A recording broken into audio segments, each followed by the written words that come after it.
Former executives with a firm at the center of America's mortgage debacle are now back in business, and they're making a profit. Some watchdog groups say that stinks. Here's CNN's Carl Finstrom. Countrywide will be remembered for the risky loans that made its executives rich, but then defaulted in vast numbers, causing the company to collapse, and some say contributing to the nation's mortgage crisis. Now about a dozen former Countrywide executives have formed a company called PennyMac.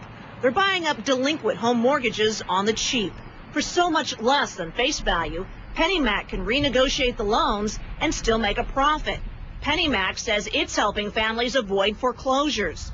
The company also stands to make millions. It's perfectly legal. It just doesn't seem to pass the smell test. Financial analysts and consumer groups are speaking out. It's outrageous that the executives that created this mess, knowingly putting people in loans they couldn't afford, are now poised to make a fortune cleaning it up. Stanford Kurland, a former second-in-command at Countrywide, heads PennyMac. Kurland left Countrywide more than a year before it collapsed. He's now named in numerous lawsuits against Countrywide for its lending practices. Kurland declined our interview request, but told the New York Times he left Countrywide before the company began making its riskiest loans and should not be blamed for what happened as a result. As for his new company, PennyMac released this statement. PennyMac's business model depends on our ability to help borrowers stay in their homes, and we've put together a team with the experience to do that.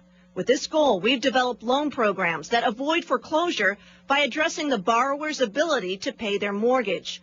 We have offered help to hundreds of families in the past year, and we are eager to help as many as we can. The question is, how do we feel about trusting them?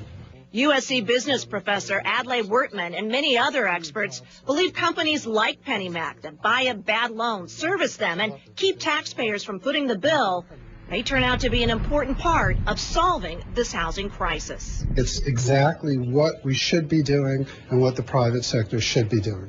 We just have to make sure that they're doing it in a manner that's fair to all parties involved. How to ensure that, and whether there should be greater oversight or perhaps new regulations for companies like PennyMac, is now a growing debate.